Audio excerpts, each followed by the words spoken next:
At our anniversary dinner, I raised my glass to announce my promotion, and my husband said, "Which executive did you sleep with?" The entire restaurant table went silent, including my parents, his parents, my sister, and his brother, who'd all come to celebrate our 10th anniversary. "What did you just say?"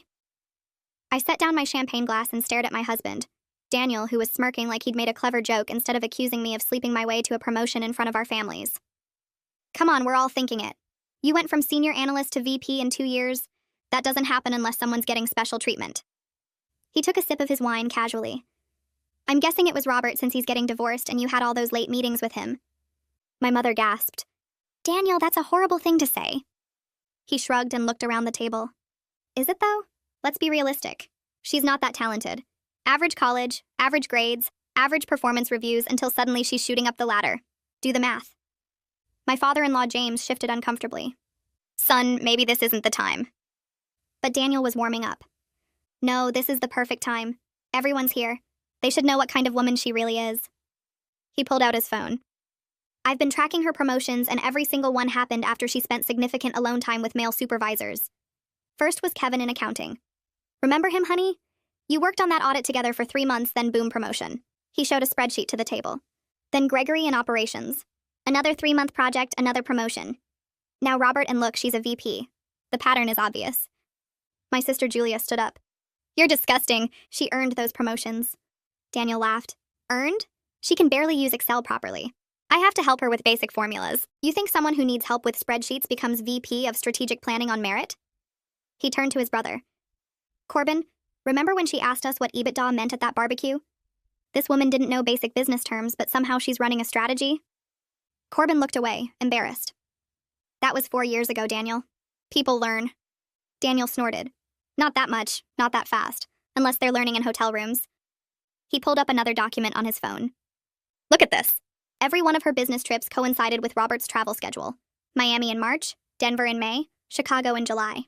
They were always at the same conferences. You think that's a coincidence? I tried to grab his phone, but he pulled it away. Those were required conferences for the leadership team. Everyone went. But Daniel was on a roll. "Everyone went, but you got promoted after. Funny how that works. What happened in Miami? You came back with that new watch you said was a company gift. Companies don't give Cartier watches, honey. Guilty executives do." My mother-in-law started crying. "Daniel, please stop this." He turned to her. "Mom, you deserve to know who your daughter-in-law really is. She's using her body to climb the corporate ladder while I'm working honestly at my dad's company making half what she makes. It's humiliating." His father interrupted. "You work 3 days a week and spend the rest golfing."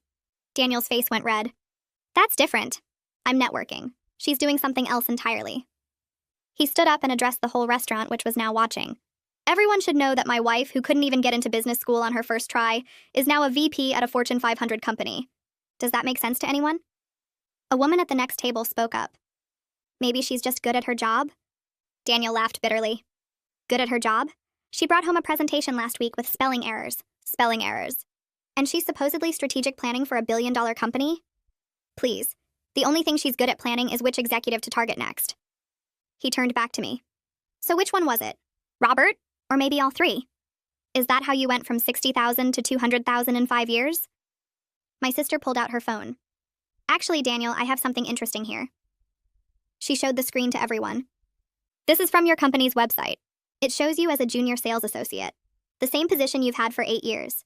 While your wife got promoted 4 times, you haven't moved up once." Daniel's face darkened. "That's because I don't compromise my integrity." Julia continued. "Really? Because I also have this email from your father to the CEO of his company." She read aloud. "Please find a position for my son, Daniel.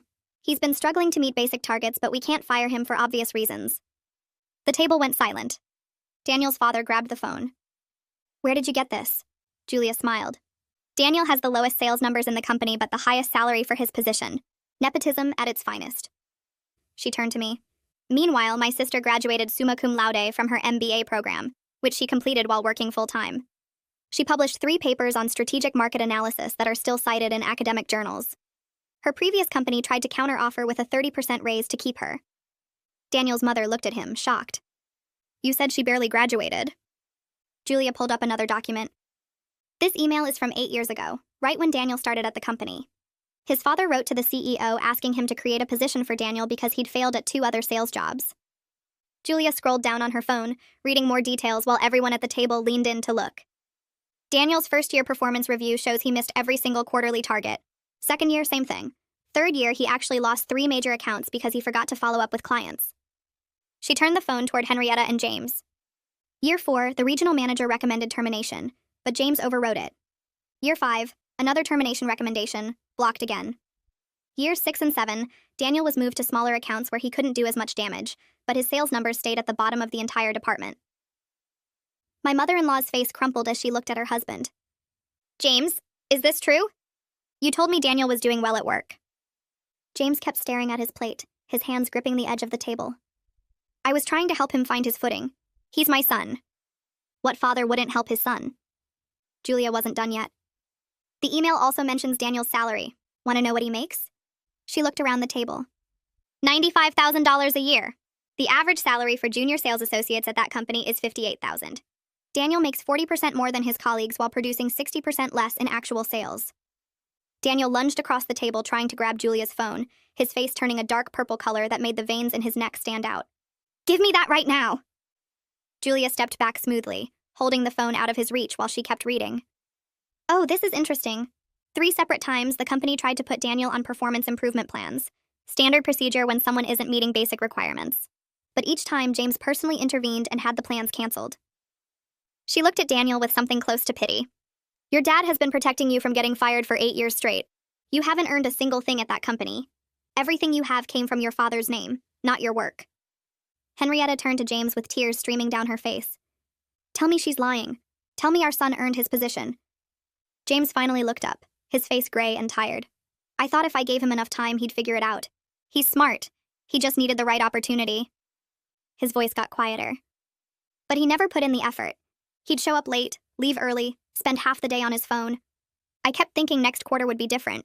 Next year would be different. He looked at Daniel.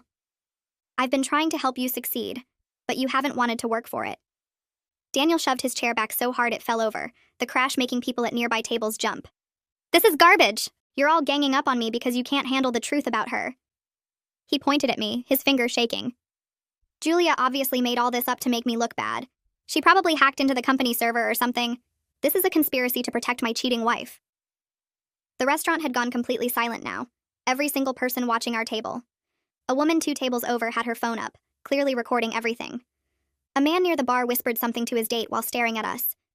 The waiter who'd been approaching with our food backed away slowly toward the kitchen. I could feel my face burning hot, but I couldn't look away from Daniel's twisted expression. None of this is about me, he shouted louder. This is about her sleeping with her bosses to get promoted. Julia's just trying to change the subject because she knows I'm right.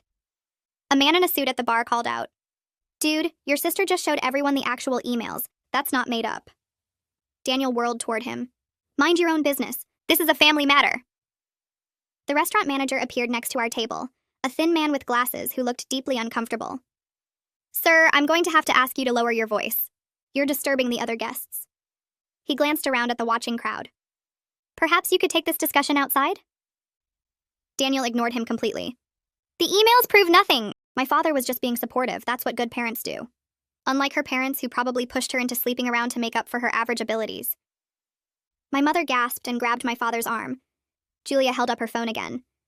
Actually, the emails prove everything. They show a pattern of special treatment, inflated salary, and protection from consequences.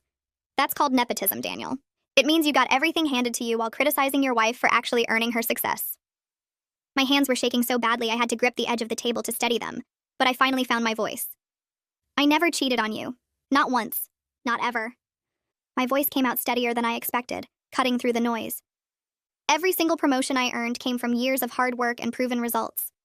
I worked 60-hour weeks. I completed projects ahead of schedule. I brought in new clients and saved the company millions in efficiency improvements. Daniel laughed, but it sounded mean and sharp. Oh, please, spare me the humble brag. I kept going, my voice getting stronger. I led the market analysis project that identified 3 new revenue streams. I restructured the entire strategic planning process, which increased our forecasting accuracy by 32%. I personally negotiated the partnership deal with Meridian Corp that brought in $45 million in new business. The words poured out, all the accomplishments I'd downplayed for years to avoid making Daniel feel bad. I published research papers that are used in business school programs. I won the National Strategy Award 2 years ago. I was invited to speak at 4 industry conferences last year because people actually value my expertise. Julia pulled up my LinkedIn profile on her phone and turned it toward the table. Look at this. 3 published papers on strategic market analysis in peer-reviewed journals. Her MBA thesis won the Hutchins Award for Innovative Business Research. It's been cited in 73 other academic papers. She scrolled down. Here are recommendations from 5 different executives. Listen to what Robert wrote, since Daniel's so obsessed with him. She read from the screen. Working with this strategist transformed our entire approach to market forecasting. Her analytical skills are unmatched, and her ability to identify emerging trends saved our division from multiple costly mistakes. She's the most talented strategic planner I've worked with in my 20-year career. Corbin spoke up quietly from the end of the table, his voice sad.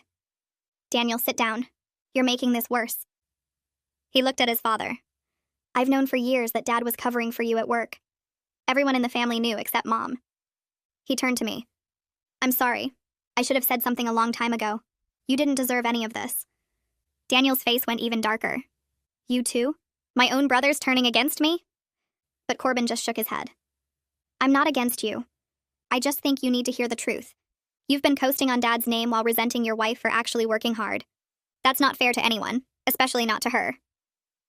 Daniel refused to sit down. Instead, he turned to face the entire restaurant, spreading his arms wide. Everyone needs to know the truth. My wife is a cheating whore who slept her way to the top of a Fortune 500 company. His voice echoed through the space. She's a liar and a fraud, and everyone's being fooled by her fake credentials. The manager's face went red. Sir, I'm asking you to leave immediately. You cannot use that language in this establishment. Several diners started booing. A woman near the window stood up. Get out! Nobody wants to hear your garbage! Another man joined in. Your wife sounds amazing, and you sound like a loser. More people started booing, some standing up and pointing toward the exit. My father Ken rose slowly from his seat, and something about the way he moved made everyone go quiet again. He's not a tall man, but right then he seemed to fill the entire space around our table. Daniel, you will never speak to my daughter that way again. His voice wasn't loud, but it carried absolute authority that I'd only heard a handful of times in my life. Not in public, not in private, not ever. Daniel actually took a step backward, his mouth opening and closing without sound. My father continued. I've watched you undermine her confidence for years.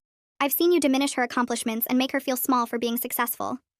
I stayed quiet because she asked me to, because she loved you and wanted to make the marriage work. He moved closer to Daniel. But I will not stay quiet while you publicly humiliate her with baseless accusations. You owe her an apology, and you owe everyone at this table an apology. Daniel found his voice again. I don't owe anyone anything.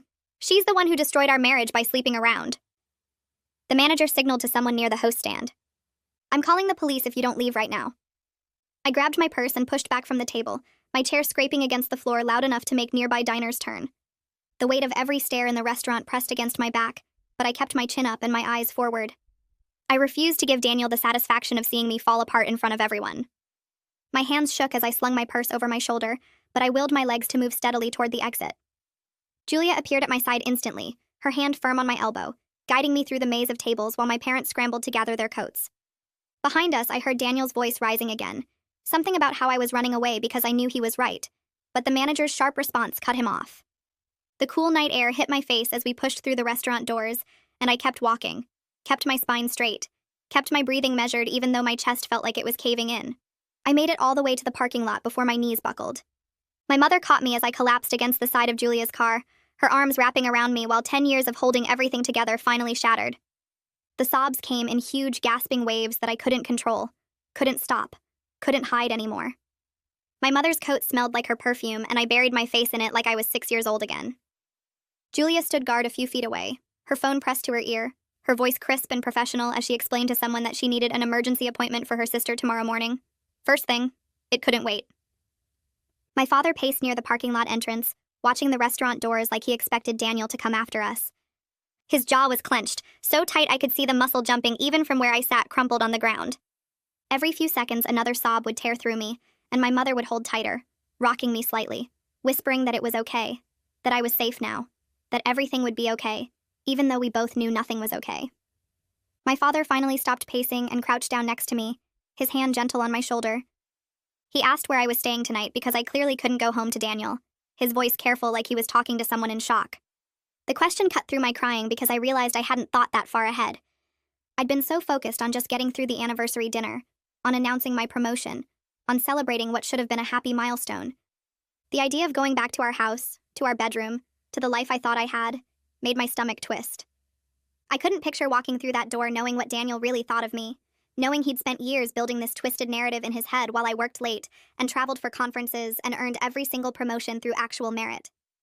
My mother's arms tightened around me as another wave of tears hit, and I heard myself make a sound that didn't seem human. Julia ended her call and knelt down in front of me, taking both my hands in hers. She insisted I stay at her apartment, and then she said something that made me look up through my tears. She'd been collecting evidence of Daniel's behavior for months, documentation of his increasingly bitter comments about my career, screenshots of his social media posts, records of things he'd said to family members. She'd suspected he might eventually do something like this based on the pattern she'd noticed. Her voice was steady and sure, and I realized my little sister had been protecting me this whole time, watching my back while I was too busy trying to save my marriage to see what was happening. She'd known before I did that Daniel wasn't just insecure, he was building toward something and she'd been preparing for it. The thought made me cry harder but also sparked something else, something that felt like relief mixed with rage. Julia squeezed my hands and told me we were going to fix this. We were going to document everything. We were going to make sure Daniel couldn't hurt me anymore. We drove to my house while Daniel was still at the restaurant, Julia's car silent except for my occasional hiccuping sobs. My parents followed in their car, my father's headlights steady in the rearview mirror like a promise that I wasn't alone. The house looked exactly the same as when I'd left it 3 hours ago to get ready for our anniversary dinner. The porch light was on, the garden looked neat, the mailbox still had our names on it like we were a normal happy couple. I used my key to unlock the front door and stepped into the entryway feeling like a stranger in my own home. Everything looked different now, tainted by what I knew about Daniel's thoughts, his tracking, his accusations. I moved quickly through the living room toward our bedroom, Julia right behind me with an empty suitcase she'd grabbed from her trunk. My mother went to the kitchen to make tea like that would somehow fix this. My father stood in the hallway, his presence solid and protective. I grabbed clothes from my dresser without really looking at what I was taking, just shoving things into the suitcase. Underwear, bras, socks, jeans, work blouses, my favorite sweater. I moved to the bathroom and swept toiletries into a bag. My toothbrush, face wash, makeup, the expensive moisturizer I'd bought with my last bonus. Everything felt mechanical, like I was watching myself from outside my body. Julia worked alongside me, opening drawers, checking closets, asking if I wanted this or that. When I moved to Daniel's side of the bedroom to grab my phone charger from the nightstand, I noticed his laptop sitting open on his desk. The screen was still lit, showing a spreadsheet with dates and locations. My hands froze on the charger cord. I walked over to the desk and stared at Daniel's laptop, my breath catching as I recognized my work calendar recreated in obsessive detail. He had spreadsheets documenting every business trip I'd taken over the past 3 years, every late meeting, every conference I'd attended. The columns were labeled with headers like location, duration, male colleagues present, and promotion timeline. He'd color-coded everything, red for trips that happened within 3 months of a promotion, yellow for regular business travel, green for local late meetings. The entire screen was mostly red and yellow. I scrolled down and found more tabs, each one dedicated to a different executive I'd worked with. Kevin from accounting had his own spreadsheet tracking the audit project we'd done together 4 years ago. Gregory from operations had detailed notes about our collaboration on the supply chain initiative. Robert had the most extensive documentation, including screenshots of his LinkedIn profile, notes about his divorce filing date, and a list of every conference we'd both attended with hotel names and dates highlighted. Julia appeared at my shoulder and immediately pulled out her phone. She started photographing everything on the laptop screen, her movements quick and efficient like she'd done this before. She clicked through Daniel's browser history, and I watched her face harden as she found the websites he'd been visiting. Men's rights forums with threads about exposing unfaithful wives, discussion boards where users encouraged each other to gather evidence and confront their partners publicly, posts filled with paranoid theories about successful women and how they must be sleeping their way to the top because women couldn't possibly earn promotions on merit. Julia photographed it all, her jaw clenched, her eyes scanning each page with laser focus.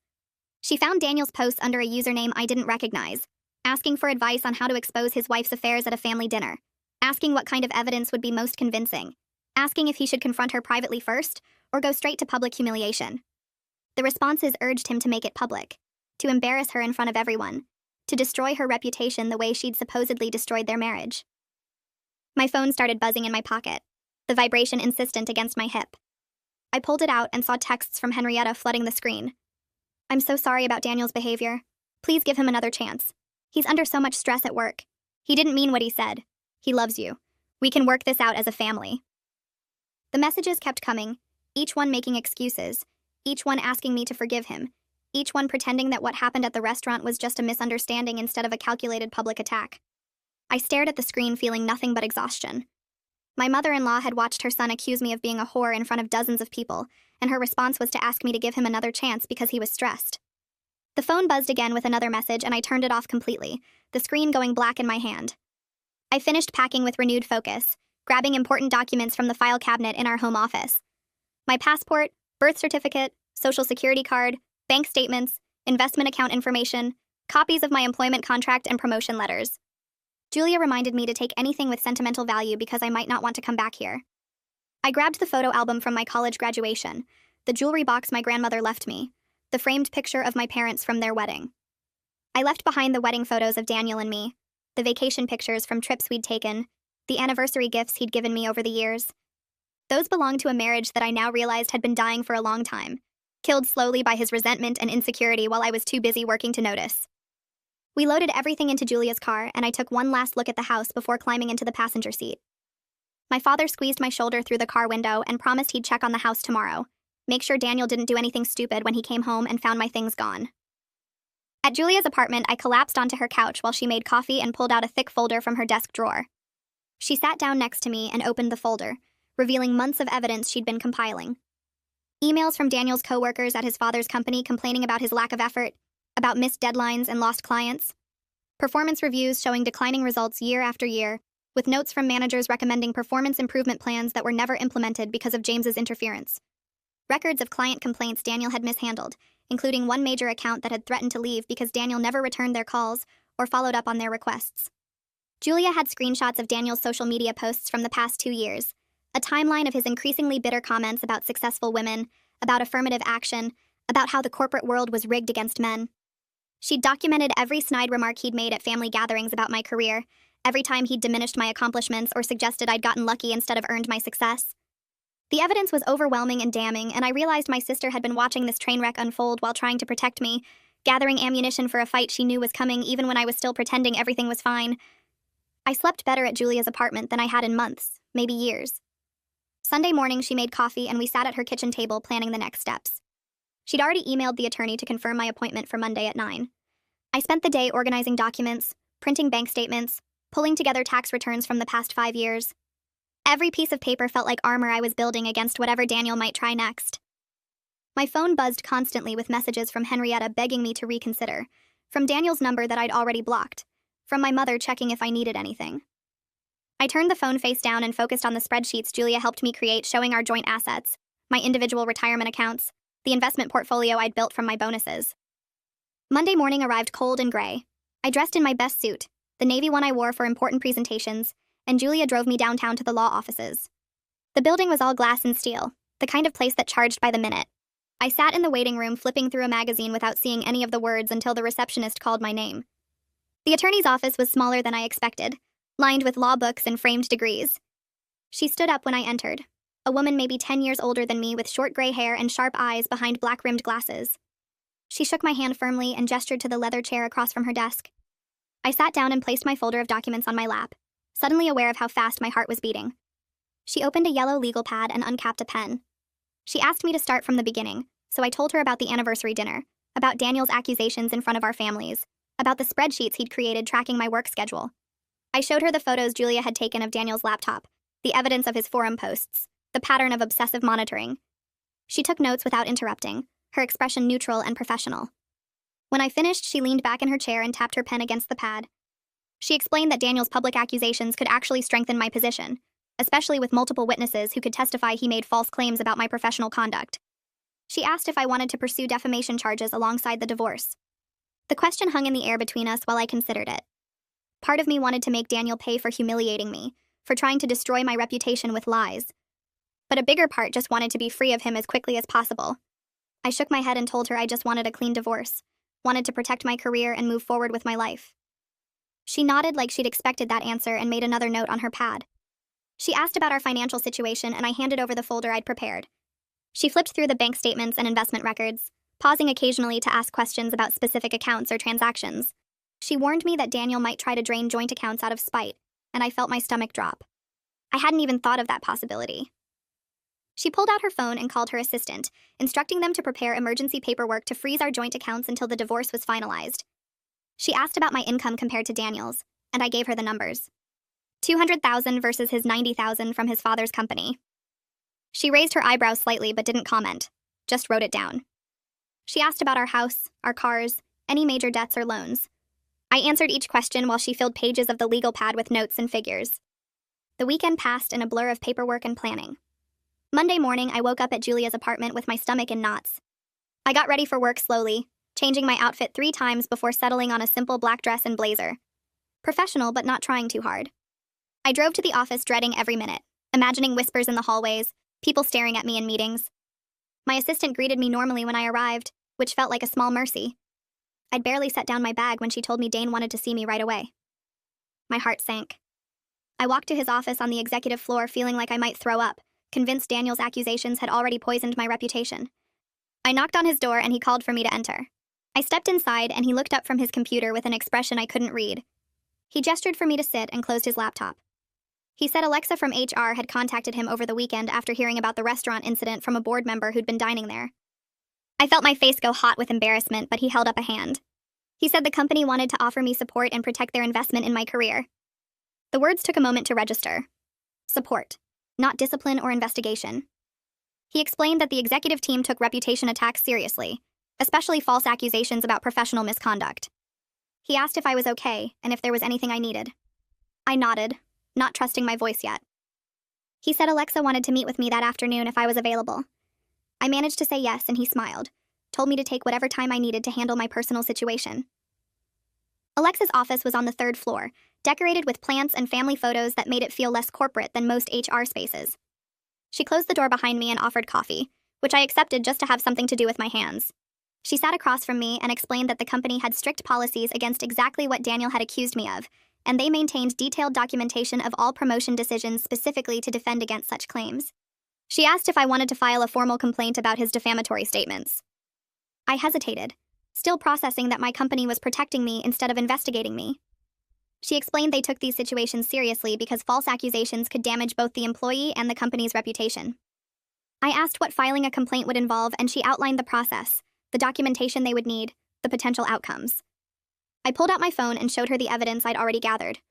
My complete employment history, performance reviews dating back 5 years, project outcomes with measurable results, business case analyses I'd written that led to each promotion. She transferred the files to her computer and opened them one by one, nodding as she read. She pulled up my personnel file and showed me page after page of documentation. Every promotion decision had been reviewed by multiple executives, justified with specific performance metrics, approved by committees.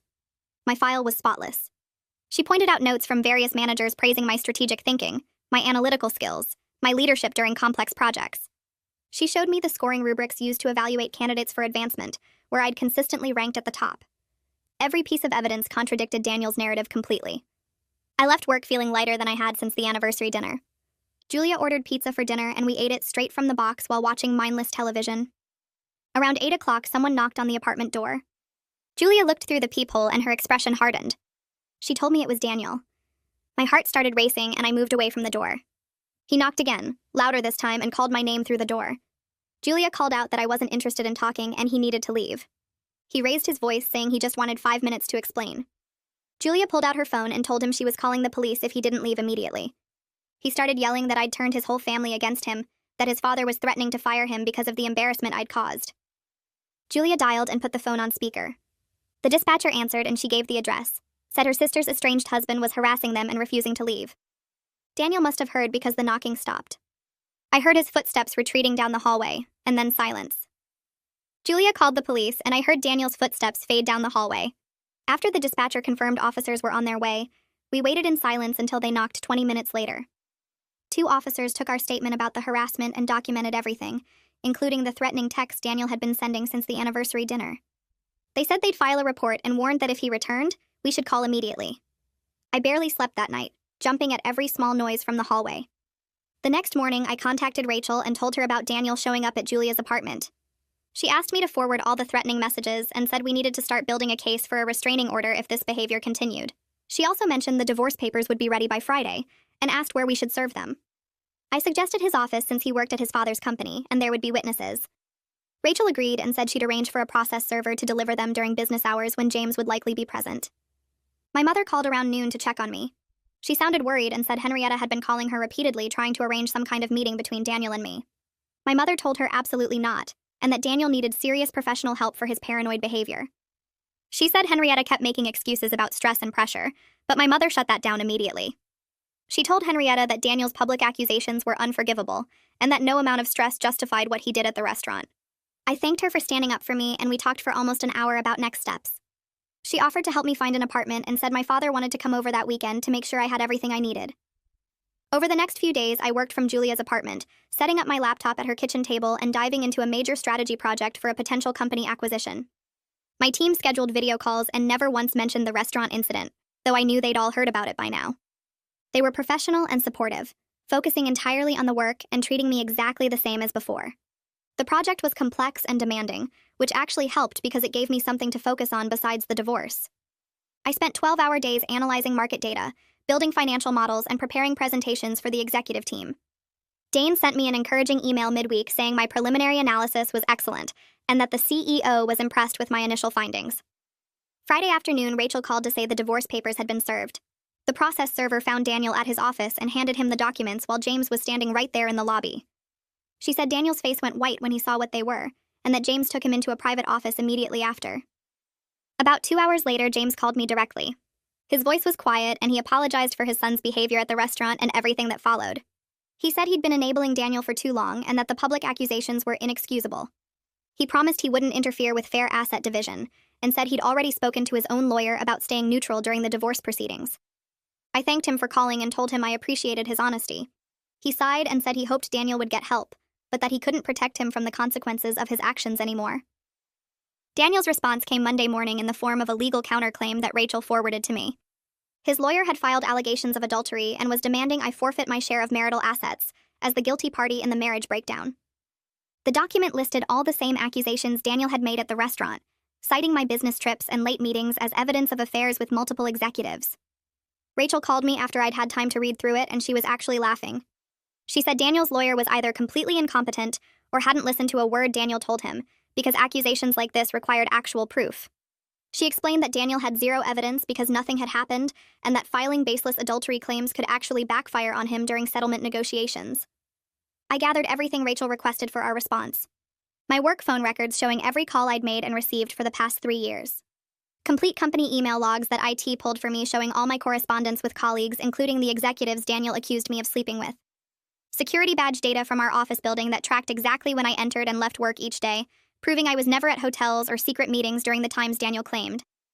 Every single piece of documentation contradicted his timeline and his accusations. Rachel reviewed everything and said it was perfect, that we could prove my actual whereabouts for every instance Daniel cited in his counterclaim. She was already drafting a response that would demolish his adultery allegations with hard data. While dealing with the legal battle, Julia helped me apartment hunt during evenings and weekends. We looked at 6 different places before finding a beautiful 1-bedroom in a building with excellent security features.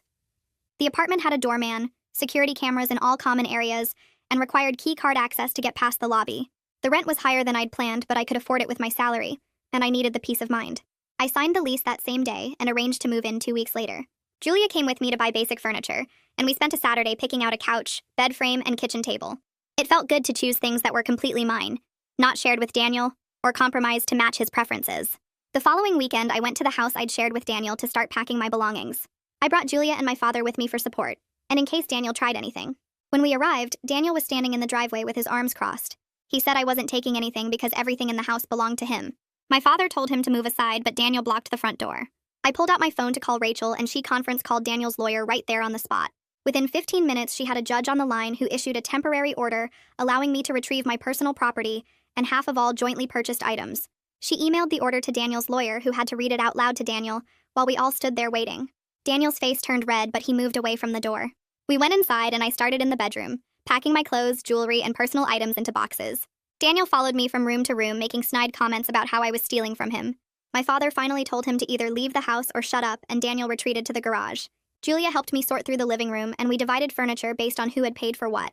I took the bookshelf I'd bought before we got married, the desk I used for work, and several pieces of art I'd inherited from my grandmother. Daniel came back inside when we started loading my father's truck and tried to grab a lamp I was carrying. My father stepped between us and told Daniel that if he touched me or my property again, he'd call the police. Daniel backed off but stood there glaring while we made 3 trips to load everything. By the time we finished, I felt exhausted, but relieved to have my things out of that house. My father arrived with a rental truck the next morning and Corbin showed up right behind him. Daniel stood in the driveway with his arms crossed and a mean look on his face, but he didn't try to stop us this time. We worked quickly, loading boxes and furniture into the truck while Daniel watched from the garage doorway. Corbin carried the heavy stuff without being asked and kept shooting guilty looks at his brother. After we loaded the 3rd box, Corbin pulled me aside near the truck. He looked embarrassed and kept his voice low so Daniel wouldn't hear. He said he should have said something years ago about how Daniel talked about me behind my back.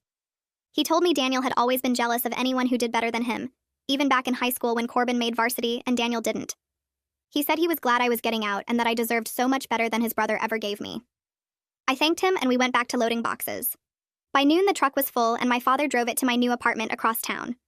The building had a doorman who helped us unload everything into the elevator.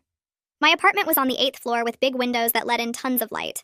Julia met us there with cleaning supplies and helped me unpack the kitchen boxes first. We worked all afternoon setting up furniture and hanging curtains. By evening, the place started to feel like mine. I stood at the window looking out at the city lights and felt something lift off my chest. For the first time in years, I could breathe without worrying about Daniel's mood or whether my good news would make him angry. I realized how much energy I'd spent trying to make myself smaller so he wouldn't feel bad about himself. I'd stopped talking about work promotions at home and learned to downplay my achievements so he wouldn't sulk for days. I'd even turned down speaking opportunities because Daniel said it made him look bad when his wife was more successful than him. Now I had my own space where I could be proud of what I'd accomplished without apologizing for it. Monday morning, Dane sent me a message asking if I was free for lunch. We met at a restaurant near the office and he ordered us both the special without asking what I wanted, which normally would annoy me, but somehow felt comfortable with him. He told me the executive team wanted to offer me a new project, leading strategic planning for a major acquisition the company was considering. The target company had operations in 6 states, and the deal was worth over $300 million. He said my analysis work on the last 2 acquisitions had been outstanding, and everyone agreed I was the right person to lead this one. He looked me straight in the eye and said my work spoke for itself, and the executive team had complete confidence in my abilities. I felt tears start but blinked them back and thanked him. He said I should take the rest of the day to review the preliminary materials, and we'd kick off the full project team on Wednesday. Walking back to the office, I felt excited about work in a way I hadn't in months. I dove into the acquisition project with everything I had. The team included people from finance, operations, legal, and IT, all of them smart and eager to collaborate. We spent the first week mapping out the target company's structure and identifying potential risks. My colleagues asked good questions and built on each other's ideas instead of competing for credit. One woman from finance stayed late with me going through their balance sheets and we ordered pizza and worked until 9. She told me she'd heard about what happened at my anniversary dinner and said her ex-husband had been the same way about her career. We talked about how some men just couldn't handle their wives being successful and how much better life was without that constant resentment. I went home to my new apartment feeling energized instead of drained. The next morning, Rachel called with an update. She said Daniel's lawyer had contacted her recommending that Daniel drop the adultery claims. They had zero evidence because nothing had happened, and continuing with those accusations would only make Daniel look worse in court. Rachel was negotiating a straightforward asset division based on our prenuptial agreement. I'd completely forgotten about the prenup we signed before marriage. Daniel's father had insisted on it, and at the time I thought it was insulting, but now I was grateful. The agreement protected assets each of us brought into the marriage and earned individually during it. Since I out-earned Daniel by a lot, this worked heavily in my favor. My retirement accounts, investment portfolio, and the bonuses I'd saved were all mine. Daniel would keep his trust fund from his grandfather, and whatever he'd managed to save from his salary. Rachel said she was pushing for a quick settlement, and thought we could have everything finalized within 3 months. 2 weeks later, she called again. Daniel had agreed to mediation after his lawyer explained that going to trial would only expose his baseless accusations in public court records, and likely result in him paying my legal fees on top of his own. We scheduled the mediation for the following Tuesday at Rachel's office. The day arrived and I dressed in my best suit, the navy one I wore for board presentations. Daniel showed up in jeans and a wrinkled shirt looking like he hadn't slept in days. We sat on opposite sides of a long conference table with our lawyers between us. Daniel wouldn't look at me the entire time. His lawyer did most of the talking while Rachel laid out our proposed asset division. We went through everything methodically. Daniel would keep the house but assume the full mortgage payment. I would take my retirement accounts, my investment portfolio, and the car I'd bought with my bonus money. We'd split the joint savings account 50-50. Daniel's lawyer argued about the car, but Rachel pulled out the purchase receipt showing I'd paid for it entirely with funds from my individual account. After 4 hours, we had everything worked out. Daniel signed the papers without saying a word to me. His hand shook a little when he wrote his name, and for a second I almost felt sorry for him. Then I remembered him standing in that restaurant calling me names in front of everyone we knew, and the feeling passed. 3 months after the anniversary dinner that destroyed my marriage, the divorce was finalized. The judge signed the papers on a Thursday morning, and Rachel messaged me a photo of the final decree. I was in a project meeting when I got it and had to excuse myself to the bathroom. I looked at myself in the mirror and felt relief wash over me like cool water. I was free. Free to focus on my career without someone resenting every achievement. Free to be proud of my work without downplaying it. Free to build a life without Daniel's constant bitterness weighing me down. I went back to the meeting and jumped into the discussion about market projections with renewed energy. My career was mine again, and I was ready to see how far I could go. The acquisition project launched 3 months after the divorce was final. I stood in the main conference room watching my team present our findings to the board of directors. We'd spent 9 months analyzing market data, running financial models, and building relationships with the target company's leadership. The CEO sat at the head of the table taking notes while we walked through each slide. My hand stayed steady on the presentation remote even though this was the biggest project of my career. The target company was a tech firm with strong patents but weak market presence. Our analysis showed we could integrate their technology into our existing products and triple their revenue within 2 years. When we finished presenting, the CEO asked 3 pointed questions about integration costs. I answered each one with specific numbers from our detailed projections. The board voted to approve the acquisition right there in the room. The CEO shook my hand afterward and told me this was exactly the kind of strategic thinking the company needed. 2 weeks later, at the quarterly all-hands meeting, he called me up to the stage in front of 800 employees. He thanked me by name for leading the acquisition project and announced that the deal had already started generating new client interest. My bonus hit my bank account the next day. It was more money than Daniel made in a year at his father's company. Julia picked me up that Friday afternoon in her car packed with overnight bags. We drove north toward Napa Valley with the windows down and music playing. She'd booked us a weekend at a bed and breakfast surrounded by vineyards. We stopped at the first winery an hour before sunset and sat on their patio overlooking rows of grapevines. Julia raised her glass of Chardonnay and clinked it against mine. The divorce papers had been signed for 6 weeks now. I owned my own apartment, had my own bank accounts, and answered to nobody about my schedule or my success. Julia started laughing first. She reminded me how Daniel's accusations at that anniversary dinner had backfired so completely. His paranoid spreadsheets and tracked calendar became evidence of his obsessive behavior instead of proof of my wrongdoing. All his claims about my incompetence got documented and disproven by HR. His public meltdown got witnessed by dozens of people who could testify to his instability. I laughed too, realizing that Daniel's attempt to destroy my reputation had actually forced me to document my achievements more thoroughly than I ever would have otherwise. Every promotion now had a paper trail showing exactly why I earned it. Every project had measurable results proving my contributions. Every accusation had been investigated and cleared. Julia ordered another bottle of wine, and we spent the evening talking about everything except Daniel. We made plans to visit Italy next spring. We talked about her dating life and her plans to apply for a promotion at her own company. The sunset turned the vineyard gold and then purple. For the first time in years, I felt completely relaxed. I started dating 2 months after the divorce was final. A friend from work introduced me to someone she knew from business school. We met for coffee on a Saturday morning and talked for 3 hours. He worked in venture capital and traveled constantly for his job. When I mentioned my recent promotion, he asked detailed questions about the acquisition strategy and seemed genuinely interested in the answers. We went to dinner the following week. He picked a restaurant I'd been wanting to try to didn't flinch when I ordered an expensive bottle of wine. Over the next few months, I went on dates with different men I met through friends and professional events. Some led to second dates and some didn't. The difference from dating Daniel was striking. These men had their own successful careers and their own ambitions. They didn't feel threatened when I talked about my work. They didn't make jokes about my intelligence or suggest I'd gotten ahead through anything except merit. One guy I dated for 6 weeks was a patent attorney who regularly worked 80-hour weeks. He understood demanding careers and never questioned why I had evening meetings or weekend work sessions. Another man I saw for a while ran his own consulting firm and actually asked for my advice on a market analysis project he was struggling with. Dating felt easy and fun instead of like walking through a minefield of Daniel's insecurities. My phone buzzed one Tuesday morning with a text from a number I didn't recognize. The message said it was Henrietta and asked if we could talk. I stared at the screen for a full minute before responding. She called 5 minutes later. Her voice sounded tired and older than I remembered. She apologized for what happened at the anniversary dinner and for the months afterward when she'd tried to defend Daniel's behavior. She admitted that she and James had been enabling their son for years, always making excuses for his failures and blaming other people for his problems. They'd finally accepted that Daniel needed professional help. James had given Daniel an ultimatum at work. Either start attending therapy twice a week and show real improvement, or lose his position at the company. Daniel had chosen therapy after his father made it clear the decision was final. Henrietta said the therapist had helped them see how their constant protection had prevented Daniel from developing any resilience or self-awareness. She wasn't making excuses for what he'd done to me. She just wanted me to know that they were trying to help him become a better person, even if it was years too late. I thanked her for calling and told her I appreciated the apology. We agreed to meet for coffee the following week. The coffee shop Henrietta suggested was halfway between our neighborhoods. I arrived first and ordered a latte, then sat at a corner table watching the door. She walked in looking smaller than I remembered, her shoulders slightly hunched.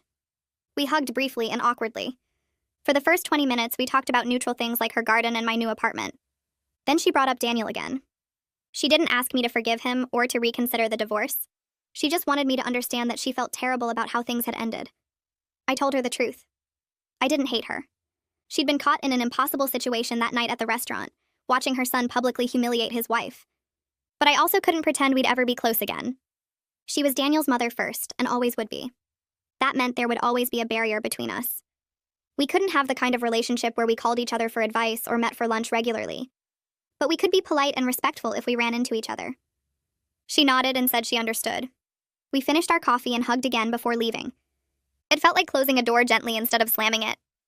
6 months passed after I moved out of the house I'd shared with Daniel. My career kept getting stronger. The acquisition I'd led was performing even better than projected, and I'd been assigned 2 more major projects. My apartment was decorated exactly how I wanted it, with modern furniture and artwork I'd chosen myself. I was seeing someone new, a software executive I'd met at an industry conference.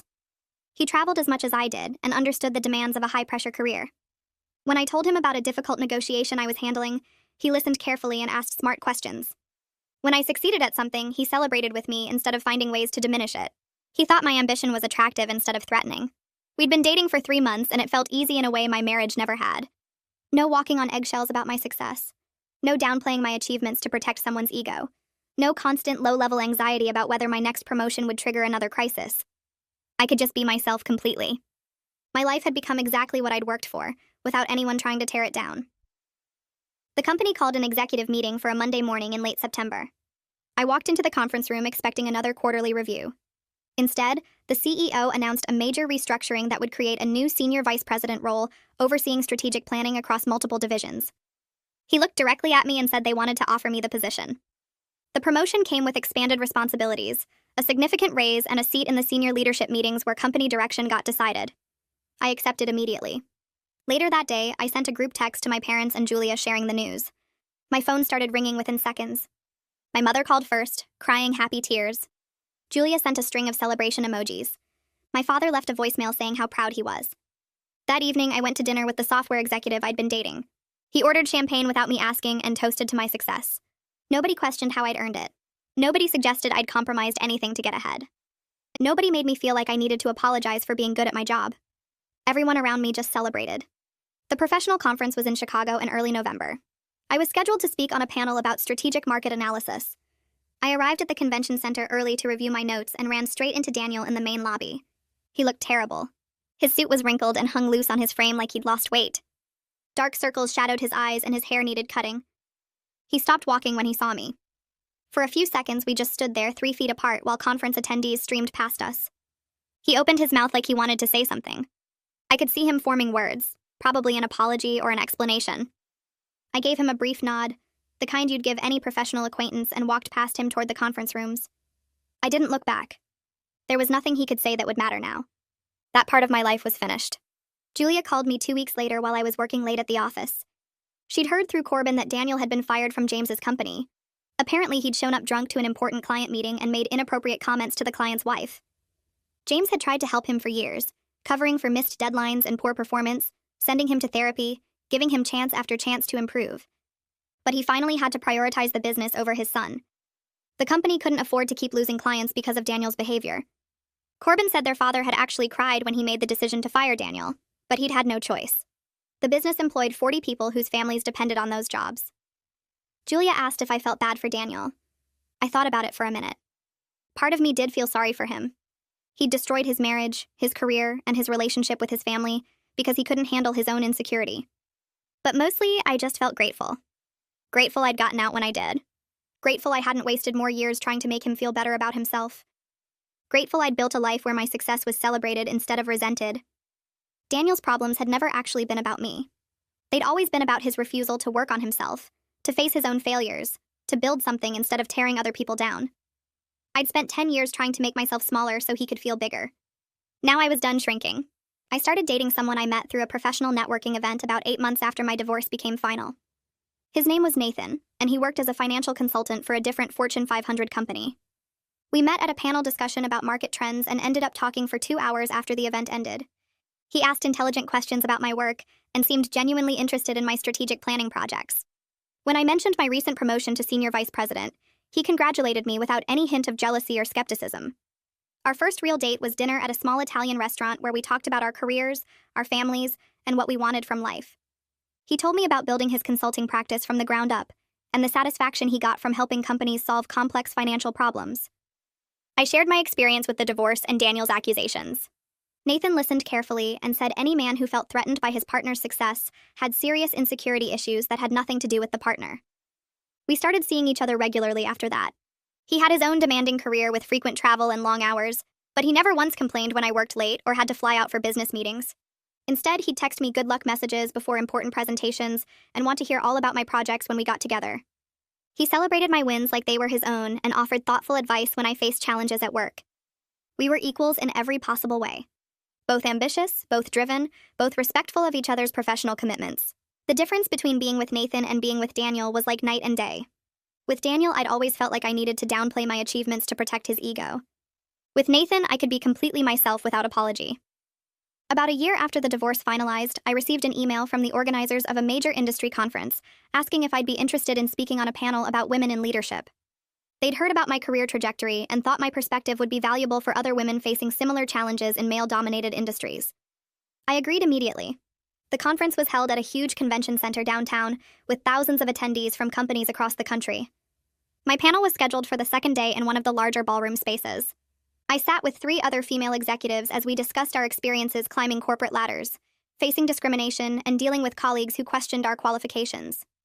When it was my turn to speak, I decided to share the story about Daniel's public accusations at our anniversary dinner. I explained how my own husband had accused me of sleeping my way to the top in front of both our families and a restaurant full of strangers. I described the humiliation of having my professional accomplishments reduced to sexual favors, and the pain of realizing the person who should have been my biggest supporter was actually my harshest critic. Then I talked about how I'd fought back with evidence, documentation, and the truth.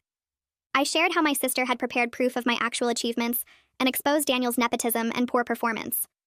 I explained the divorce process and how I'd emerged stronger and more confident than ever before. The response was overwhelming. The audience gave me a standing ovation that lasted almost a minute. After the panel ended, women lined up to talk to me. Some were crying as they shared their own stories about partners who resented their success or undermined their confidence. One woman told me her husband had sabotaged a major presentation by hiding her notes the night before. Another described how her boyfriend constantly made jokes about her being the breadwinner until she finally left him. A younger woman in her 20s said her fiancé had just called off their wedding because she'd gotten promoted to manager, and he felt emasculated working for someone who reported to her department. I listened to each story and realized my experience wasn't unique at all. So many talented, accomplished women were dealing with insecure partners who saw their success as a threat instead of something to celebrate. I exchanged contact information with several of them and promised to stay in touch. The conference organizers asked if I'd be willing to speak at future events, and maybe even develop a workshop specifically focused on recognizing and addressing toxic relationship patterns that hold women back professionally. Now, sitting in my apartment on a quiet Sunday morning with Nathan making breakfast in the kitchen, I felt genuinely happy in ways I never experienced with Daniel. My career kept growing with new opportunities and challenges that excited me. My relationships were healthy and supportive with people who wanted me to succeed. I'd learned that my success was something to celebrate loudly, not apologize for quietly. Life had turned out better than I ever imagined it could be during those dark days right after the anniversary dinner when my marriage imploded so publicly.